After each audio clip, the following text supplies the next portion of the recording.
Mukunda jewellery మొట్టమొదటి factory outlet హనుమకొండలోనే అతిపెద్ద jewellery mart December 14న గొప్ప ప్రారంభం. నమస్కారం. విష్ణు పురాణం 3వ భాగంలోకి వచ్చాం.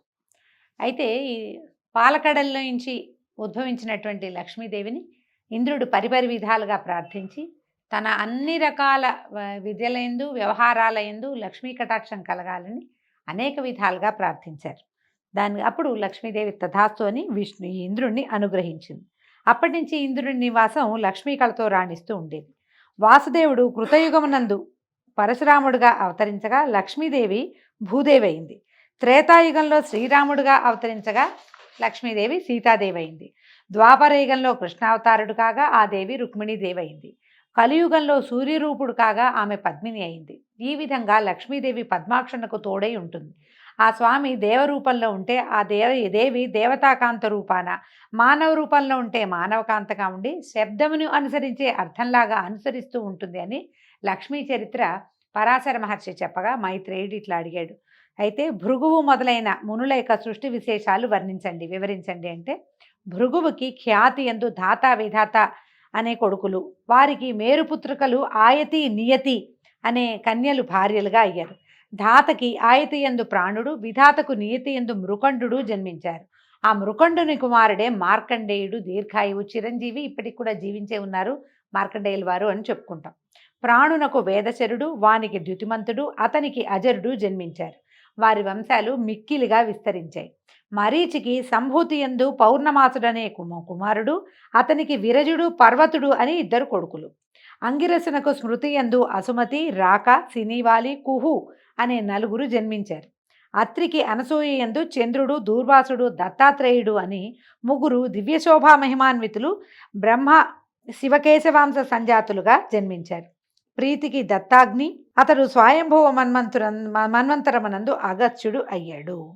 అయితే ఇది ఎలా అంటే, మనకి సృష్టి క్రమంలో రకరకాల పేర్లు చెప్తారు. మనం ఇప్పటికీ కూడా కొంతమంది ఋషులవి మహర్షులవి పేర్లు రకరకాల కథల్లో పురాణాల్లో వింటూ ఉంటాం. పులహునకు క్షమయందు కర్దముడు, సహిష్ణువు, ఊర్ధ్వరేతుడు జన్మించారు. క్రతువునకు సన్నతి యందు వాలఖిల్యాదులు 66 జన్మించారు. 65 పుట్టారట. వశిష్ఠునకు ఊర్జయందు విరజుడు, గోత్రుడు, ఊర్ధ్వబాహుడు, సవనుడు, అనఘుడు, సుతపుడు, శుక్రుడు అనేటువంటి శక్రుడు అనేటువంటి 7 కొడుకులు జన్మించారు. వాళ్ళు ఉత్తమ మన్వంతరమనందు సప్తర్షులు అయ్యారట. అగ్నికి స్వాహాయందు కలిగిన వారు పావకుడు, పవమానుడు, శుచి. వాళ్ళకి 45 పుట్టారట. ఈ విధంగా 49 మంది అగ్నులు విస్తరించారు.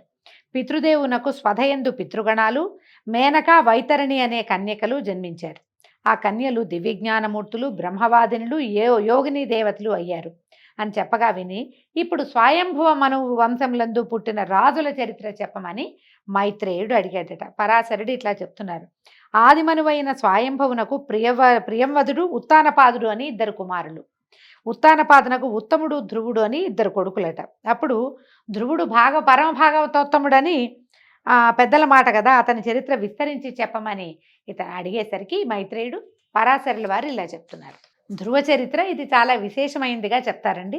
ఉత్తానపాదుడు ఏకఛత్రముగా భూమిని ఏలుతూ శత్రురాజుల పక్కలో బల్యమై ధైర్య శౌర్య పరాక్రమాలకు రూపమై నయమార్గాన ప్రజాపరిపాలన చేసేవాడు. నిర్విఘ్నంగా భూదేవ తృప్తిగా యజ్ఞాలు చేసేవాడు. దిగంత విశ్రాంతమైన యశస్సు సంపాదించిన మహారాజు. అతనికి సురుచి, సునీతి అని 2 భార్యలు. సురుచి కొడుకు ఉత్తముడు, సునీతి సుతుడు ధ్రువుడు. 2 సోదరులు సమాన రూపరేఖా విలాసులు, విద్యా వివేకాలు కలవారే పెరుగుతూ ఉండగా, ఒకనాడు ఉత్తానపాదుడు నిండు కొలువులో సింహాసనాసీనుడే ఉత్తముణ్ణి ఒళ్ళో ఉంచుకుని ముచ్చట్లాడుతుండగా ధ్రువుడు వచ్చి తండ్రి తొడ మీద కూర్చోటానికి సింహాసనం వద్ద నిలిచి చేయి చాచేట. ఆ సమయంలో సవతి తల్లి సురుచి సభామర్యాదను పాటించక సవతిమాశ్చర్యంతో ధ్రువుణ్ణి వారించి నీరసంగా చూసి, ఆగు, ఈ సింహాసనం ఎక్కడానికి నా కొడుకే అర్హుడు గాని నువ్వు కాదు.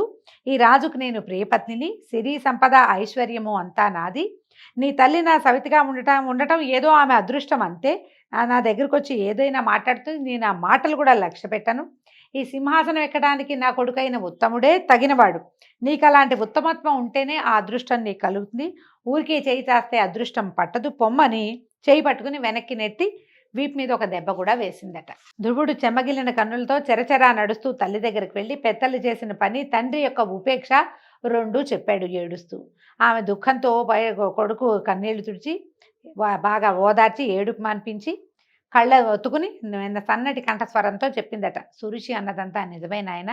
రాజు ఆమెపై ప్రాణాలు నిలిపి ఉన్నాడు కనుక ఆమె కొడుక్కి ఆ మన్నన కలుగుతుంది. ఆ పద్ధతిలో మనకంత చనువు ఎట్లా ఉంటుంది? ఆమె సౌభాగ్యవతి కనుక దానికి ఆమె కొడుక్కి కూడా రాజు వల్ల మన్నన కలుగుతుంది. మనం మందభాగ్యులం నాయన, మనకు మన్నన లేదు. ఒకవేళ రేపొద్దున వాడే గనక రాజు అయితే నువ్వు వాడికి అడుగులకు మడుగులొత్తాలి నాయన అని ఆవిడ దుఃఖంతో, ఇంకా ఏమైంది, నా కడుపు కాలిపోయింది, ఇంకేం లేదు, నా పిల్లవాడికి ఏమీ దక్కలేదని ఆమె దుఃఖంతో ఇదైపోతూ ఉంటే ఈ పిల్లవాడు అన్నట్ట, అమ్మా విచారించకు, ఉత్తముడు రాజై రాజ్యమేల్ని, ఆ రాజుకి ఈ రాజ్యము సిరి సంపద ఇచ్చినవాడు మనకెందుకు ఇవ్వడు? మనకు కూడా ఇస్తాడు. ఇదిగో నా మాట విను.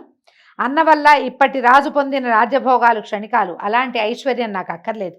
ఆ దేవతలకు పైన ఉండే పదమందు సూర్యచంద్రులు ఉన్నంతకాలం, వెలుగుతున్నంతకాలం నేను ఉండడానికే సంకల్పించాను. ఒకడే నా ప్రతిజ్ఞ అని చిన్న బాలుడైన ధ్రువుడు ఎలాంటి విచారము లేక తపస్సు చేసే సంకల్పంతో తల్లితో చెప్పి నగరం నుంచి బయటికి వెళ్ళిపోయాడు. నగరం వెడలి సమీపాన ఉన్న ఉద్యానవనంలో కృష్ణాజినంపై ఆసీనులై ఉన్నటువంటి సప్తర్షులను చూసి నమస్కరిస్తే వాళ్ళు ఇలా చెప్పారట, నువ్వు ఎక్కడి నుంచి వస్తున్నావు, ఎవరు నువ్వు, నీ పేరేమిటి, ఒంటరిగా ఎందుకు వచ్చావు నాయన, చిన్ని బాలకుడివి నువ్వు అని అడిగితే, నేను ఉత్తానపాదుడనే రాజు కొడుకును, నా పేరు ధ్రువుడు, తపస్సు చేయాలని ఇలా వచ్చాను, నా పూర్వపుణ్య ఫలం వల్ల మీ దర్శనమైందని చెప్పగా విని ఆశ్చర్యపోయి, అయ్యా బాలకుడివి, ఇలా రాజభోగాలు విడిచి తపశ్చర్యకి నిశ్చయించుకోవటం ఏమిటి, ఎందుకు కారణం, నిండా 5 ఏళ్ళు కూడా లేవు నీకు, సుకుమార మోహనాకారం కలిగి ఉన్నావు, లవలేశమైన రోగబాధ అయినా ఉన్నట్టు లేదు, తల్లిదండ్రులు సజీవులై ఉన్నవాడివి, ఇలాంటి నువ్వు కష్టసాధ్యమైన తపస్సుకి ఎందుకు దిగావు, ఇలాంటి చిన్నతనపు బుద్ధిని విడిచి తిరిగి పొమ్మంటే అప్పుడు ధ్రువుడు దుఃఖంతో సవతి తల్లి అన్న మాటలు, తండ్రి ఉపేక్ష, తల్లి విచారము, తన ప్రతిజ్ఞ చెప్పి తిరిగిపోయేది లేదు, దయచేసి నా సంకల్పం సఫలమయ్యేటట్టుగా మార్గోపదేశం చేయమంటే వాళ్ళలో వాళ్ళు ఇలా మాట్లాడుకున్నారట. యుద్ధములో పగవాని బాణాలకు బాధపడిన రాజనందనుడు సవతి తల్లి పోటు మాటలకి బాధపడ్డాడా ఆశ్చర్యం అనుకుని, నాయనా నీ కోరిక సఫలం కావాలంటే సర్వేశ్వరుడు, సర్వశక్తి సంపన్నుడు, భక్తజన్న పారిజాతుడు పైనటువంటి పద్మాక్షుణ్ణి ఉపాసించాలి. మునుపు మీ వంశకర్త అయిన స్వయంభువ మనువు, ఉత్తానపాదుడు, ప్రియవ్రతుడు కూడా ఆ వాసుదేవుని భజించే కృతార్థులయ్యారు.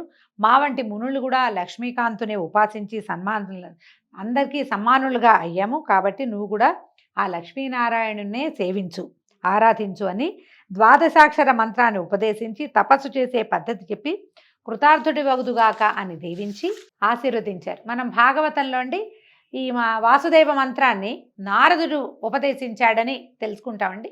అదొక కల్పంలో జరిగి ఉండొచ్చు, ఇంకొక కల్పంలో ఇలా సప్తర్షులే ఉపదేశించినట్టుగా కనపడుతోంది. ధ్రువుడు అక్కడి నుంచి యమునా తీరంలో ఉన్నటువంటి మధువనానికి వెళ్ళిపోయి అక్కడ యమునలో స్నానం చేసి మునులు చెప్పిన పద్ధతిలో మనసును విష్ణువు యందు లగ్నం చేసి బాహ్య ప్రపంచాన్ని మరిచి నిశ్చల దీక్షలో ఉండిపోయాడు. ఒక పాదం నేల మీద మోపి ఊర్ధ్వబాహుడై ఉగ్ర తపస్సు చేస్తుండగా భూమి అట ఆ పాదం బరువు, ఏది 5-6 సంవత్సరాల చిన్నది బాలకుడు, అతని బరువుకి భూమి లోపలి కుంగిపోయిందిట. ధ్రువుని తపశ్చర్య చరాచర భూతకోటికి సహించరాందైంది. ఆ దశలో ఇంద్రుడు ధ్రువుని తపస్సుకి విఘ్నం కలిగించాలని తలంచి యాములనే దేవతలు, ఈ యాముల కథ ముందు చెప్పుకున్నాం మన ముందు భాగంలో, రప్పించి వాళ్ళని భూతప్రేత పిశాచ రూపాలతో ఉండే కూష్మాండ రాక్షస గణాలతో వెళ్ళి భయంకర ధ్వనులతో ఆ బాలుడి చుట్టూతా అరవండి, వాడు భయపడి తపస్సు విడిచేలాగా చేయండి అని ప్రోత్సహించాట. యామదేవతలు ఆ రాక్షసులు వివిధ క్రూర జంతువులాగా మారి విష సర్పాల్లాగాను, పెద్ద పుల్లుల్లాగా, పిశాచాల్లాగా, కార్చిచ్చులాగా విషం చిమ్ముతూ మంటలు రుపుతూ భీకరంగా అరుస్తూ ఈ ధ్రువుడు చుట్టూతా తిరిగితే వీళ్ళ ఆటలు అతని ముందు సాగలేదట. అతను ఆ తపశ్చర్యలోంచి బయటికి రాలేదు. ఒక మాయావి అయిన రాక్షసి సునీతిలాగా మారి ధ్రువుని వద్దకు వచ్చి, కుమార, ఒకే ఒక్క కొడుకువి, నన్ను వదిలి ఇట్లా కారడు వచ్చి తపస్సు చేయడం, నన్ను నేర్పించడం తగునా నాయన? ఆ విష్ణువు నీలాంటి చిన్న బాలడికి ఎవరికైనా వరం ఇచ్చినట్టు ఎక్కడైనా కథల్లో విన్నావా? ఎందుకు ఈ శ్రమ? అందని వాని పండుగ అరువులు చాచినట్టుగా ఈ పని శ్రమకారమే కానీ కనిపించని ఆ మహావిష్ణువు చేత వరాలిప్పిస్తుందా? లే నాయన, వెళ్ళిపోదాం ఇంటికి, మీ నాన్న నొప్పించి ఏదో విధంగా రాజభోగాలు అనుభవిద్దాం, కనీసం రాజభవనంలో అయినా ఉందు, కానీ ఈ గీకారణ్యంలో ఈ వయసులో ఈ తపస్సు ఎందుకురా నాయన అని తల్లి రూపంలో ఒక మాయావి అతనితోటి మాట్లాడిందట. పైగా ముద్దు మాటలతో తల్లిదండ్రులను సంతోషపెట్టడం, యుక్త వయసు వచ్చాక చక్కని చుక్కలాంటి కన్యను పెళ్లాడి ఆనందంగా జీవించడం, వయసు ముదిరాక అడవికి వచ్చి తపస్సు చేయడం లోకధర్మంగా రా నాయన, ఇలా చిన్న కాలంలో చిన్న వయసులోనే పసితనంలో తపస్సు చేయటం ఏమిటి? ఆవిడేదో అన్నదని అలిగి వచ్చావు నాయన, ఇది వద్దురా వద్దురా, నీకు పట్టాభిషేకం చేస్తాడు మీ నాన్న అని ఇంకా ఏవేవో మాటలు అనమాట. ఎన్నో చెప్పి ఎన్నో నోములు నోచి కన్నాను, ఇలా నా కడుపు కాల్చకు నాయన, నువ్వు ఇలా ఎండలో వానలో ఉండొద్దు అని ఎన్నో రకాల బతిమలాడి చివరికి ఏమంటారు ఎమోషనల్ బ్లాక్మెయిల్ కూడా, నువ్వు ఇలాగైతే ఇక్కడే ఉన్నావంటే నీ ముందే ప్రాణాలు విడుస్తానని ఎన్ని మాయ మాటలు చెప్పినా ఆ పిల్లవాడి చెవిలోకి ఎక్కలేదట. వాడి మనసు మాత్రం విష్ణుమూర్తి మీదే లగ్నమైంది. బాహ్య ప్రపంచ ప్రవృత్తే ఎరక్కుండా రాతి బొమ్మలాగా ఉండిపోయేట, కదల్లా మెదల్లా. భయంకరాకారులైన రాక్షసులు వచ్చి అతన్ని బెదిరించడానికి ఎంతో ప్రయత్నం చేశారు. ఎంత అరిచినా కేకలు పెట్టినా ఏం చేసినా అందులోంచి బయటపడలేదు. ఇక ఉపేక్షిస్తే లోకాలకి ప్రమాదం కలుగుతుందని ఏం చేశాడట, లక్ష్మీనాథుడికి విన్నవించి ధ్రువుని యొక్క తపస్సు మాన్పించాలని ఇంద్రుడు స్వయంగానే శ్వేతద్వీపానికి వెళ్ళాడట. ఈ వైకుంఠానికి వెళ్ళి ప్రార్థించాడట, లోకేశ్వర, ఉత్తానపాదుడనే రాజు కొడుకు ధ్రువుడు నీ యందు భక్తి కలిగిన వాడు, 5-6 ఏళ్ల పసిప్రాయం వాడు, ఇంతవరకు అలాంటి దీక్షతో ఎవరూ చేయని ఇలాంటి తపస్సు చేస్తున్నాడు. మాన్పించాలని ఎంతో ప్రయత్నం చేశాను కానీ ఫలించలేదు. నిన్ను మెప్పించి నా స్థానం పొందుతాడో, సూర్యస్థానం కోరతాడో, చంద్రస్థానం ఆక్రమిస్తాడో, ఏ దిక్పాలకత్వం కోరి అతను ఇంత తపస్సు చేస్తున్నాడో తెలియట్లేదు తండ్రి అని బెదురుతూ చెప్పేసరికి శ్రీకాంతుడు నవ్వుతూ ఇట్లా అన్నాడట, మహేంద్ర భయపడద్దు, ఆ బాలుడి కోరిక నాకు తెలుసు, మీ స్థానాలేవి కోరడు, ఆ కోరికను నేను నెరవేర్చి తపస్సు మాన్పిస్తాను, నువ్వు నిర్భయంగా ఉండమని ఇంద్రుని పంపించి ధ్రువుని దగ్గరికి వచ్చి పిల్లవాడికి కనపడ్డాడట. కుమారా, నీ తపస్సుకు మెచ్చా వరం కోరుకోమంటే ధ్రువుడు కళ్ళు తెరిచి నీలగాత్రుని లక్ష్మీ కళత్రుని చూసి చప్పున లేచి సాష్టాంగంగా నమస్కారం చేసి చేతులు జోడించి ఆనందాతిరేకంతో చాలాసేపు మైమరిచిపోయి అట్లా దిగ్భ్రమతోటి ఉండిపోయాడట.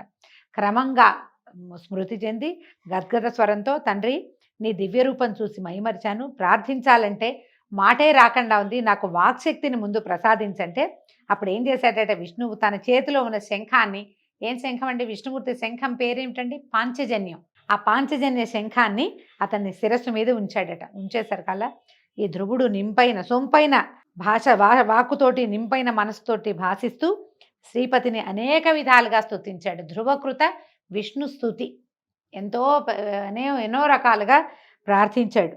ఇదిగో ఆవు నుంచి పాలు పితికి ఆ పాలు నుంచి నెయ్యి తీసి దానిని ఆ ఆవుకే సమర్పించినట్టుగా నీ నుంచి వాక్కును పొంది ఆ వాక్కునే సంస్కృతిగా నీకు సమర్పిస్తే ఆనందిస్తావయ్యా, నువ్విచ్చిన వాక్కుతోటే నిన్ను నేను స్తుతిస్తున్నాను, నీ నటన బహు విచిత్రము, నీలాంటి వాడివి నువ్వేనన్నాడు అని అనేక విధాలుగా స్తుతించగా సంతోషించి శ్రీకాంతుడు నీ ఆరాధనకి స్తుతికి సంతోషించాను, నా దర్శనం వృధా కాదు నాయన, ఏదైనా కోరుకో వరం ఇస్తానంటే అప్పుడు ధ్రువుడు అడిగాడట, అన్ని ప్రాణుల యందు సర్వాంతర్యామి అయి ఉండేటువంటి సర్వేశ్వరుడివి, సర్వజ్ఞుడివి, నీకు నా కోరిక చెప్పడం సముచితమా, అయినా కూడా నీ ఆజ్ఞను అనుసరించి మనవి చేస్తున్నాను, చిత్తగించు. నా తండ్రి కొలువులో గద్దెపై ఉండగా నేను వెళ్ళి తండ్రి ఆసనము మీదకి చేయి చాచగా నా సవితి తల్లి వారించి అక్కడ కూర్చోటానికి నా కొడుకే అర్హుడు కానీ నువ్వు కాదు పో అన్నది. ఆ మాటకి కించపడి లోకేశ్వరుడు అయిన నీ వల్ల అత్యున్నతమైన దివ్య పదాన్ని పొందాలని ప్రార్థించి ఇలా వచ్చి నేను ఆరాధించాను, కాబట్టి నా దీక్ష సఫలం చేయవలసిందిగా వేడుతున్నాను నాయన, అదే నేను కోరే వరమని అడిగాడు. ఈయన కరుణారసభరిత హృదయుడైనటువంటి విష్ణుమూర్తి, రాకుమార, పూర్వజన్మమున నువ్వు ఒక బ్రాహ్మణుడువు, వేదశాస్త్రాలు చదివి కులాచారం తప్పక తల్లిదండ్రుల్ని అతిభక్తితో సేవిస్తూ జపాదులతో నన్ను ఉపాసిస్తూ నన్ను మనసు యందే ఉంచి ప్రవర్తించేవాడివి. అలాంటి నువ్వు ఒక రాజుడికి మిత్రుడివై అతని వైభవంతో సమాన వైభవం కల ప్రభుత్వం కోరి ఈ జన్మలో రాజనందనుడివై జన్మించావు. బాలుడివై ఉన్నా మాకు నచ్చిన భక్తుడివై ఎనలేని దీక్షతో తపస్సు చేసి మహాపుణ్యుడివయ్యావు. నీ కోరిక నెరవేరేటట్టుగా వరమిస్తున్నాను విను. దేవతలకు, గ్రహాలకు, నక్షత్ర తారాగణములకు పైన ధ్రువస్థానం ఉన్నది, అది నీకిస్తున్నాను.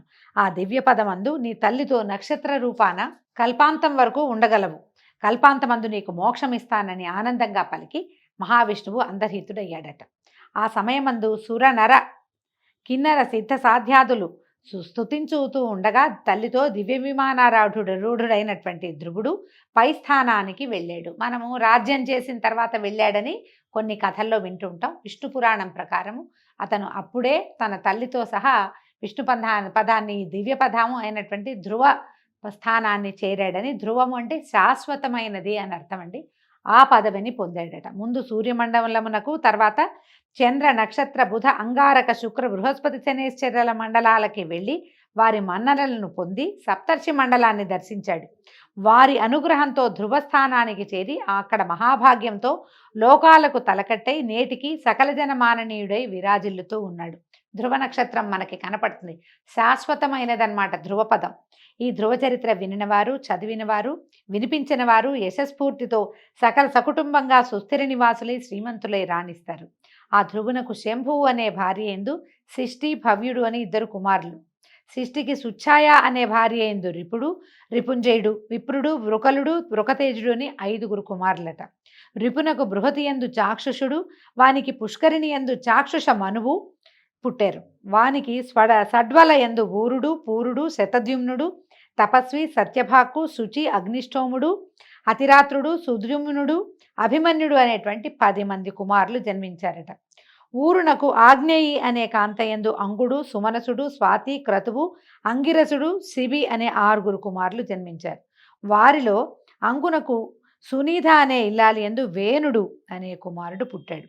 అయితే ఈ వేణువు యొక్క కుడి భుజమునందు మునులు మధించగా దాని నుంచి పృథువు అనేటువంటి కుమారుడు పుట్టి సాటిలేని భుజ విక్రమంతో రాజలోకాన్ని వశపరుచుకున్నాడు. ఈ పృథువు వల్లే భూమికి పృథివీ అనే పేరు వచ్చిందటండి. ఈ పృథువు యొక్క గాథని రేపటి భాగంలో తెలుసుకుందాం. ఈ రోజుకి సెలవు. నమస్కారం.